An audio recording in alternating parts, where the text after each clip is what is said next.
Bro படம் வந்து okay தான் ப்ரோ. ஃபர்ஸ்ட் ஹாஃப்ல வந்து ரொம்ப போர் ப்ரோ, லேக் ப்ரோ. ஆனால் செகண்ட் ஹாஃப் வந்து ஓகே தான். நம்ம இப்போ வந்து துப்பாக்கி மாதிரியான படம்லாம் பார்த்துட்டு இந்த படம் பார்க்கும்போது வந்து சாட்டிஸ்ஃபைடே கிடையாது ப்ரோ. துப்பாக்கி துப்பாக்கி தான் ப்ரோ. என்னதான் துப்பாக்கி தளபதி வந்து இவர் கையில் கொடுத்தாலுமே தளபதி தான் ப்ரோ துப்பாக்கி கரெக்டான ஆள். அந்த மாதிரி தான் ப்ரோ படம் இருந்துச்சு.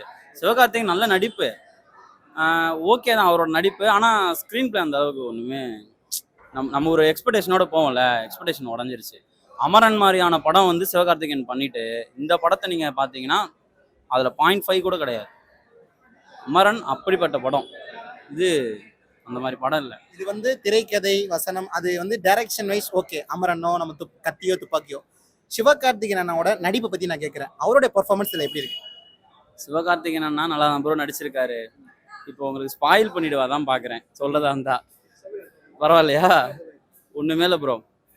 படத்துல வந்து தலைவர் வந்து சிவகார்த்திகேயன் வந்து ஒரு ஒரு பேஷண்ட்டு. சிம்பிளா சொன்னா அந்த படத்தை பார்க்கறதுக்கு நமக்கும் வேணும் பேஷன்ஸ் அப்படின்ற மாதிரி தான் இருந்துச்சு.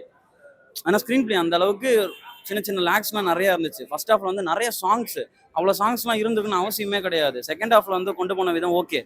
அதை வந்து ஃபர்ஸ்ட் ஹாஃப்லேயே கொஞ்சம் இது பண்ணியிருந்திருக்கலாம். இதையும் ஜாயின் பண்ணி படத்தை வந்து ஷார்ட்டாக முடிச்சிருக்கலாம். ஆனால் படத்தை வந்து ரொம்ப இழுத்துட்டாங்க. இவ்வளோ சாங்ஸ்லாம் தேவையே இல்லை.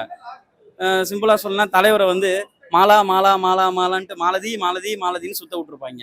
மாலதிக்காண்டி தான்ன்ற மாதிரி படம் வந்திருக்கும். ஆக்சுவலாக அது ஒரு ஸ்பாயில் பண்ணுற மாதிரி இருக்கும் எல்லாமே. அதனால தான் நான் பார்க்குறேன். மற்றபடி ஓகே தான் ப்ரோ படம்.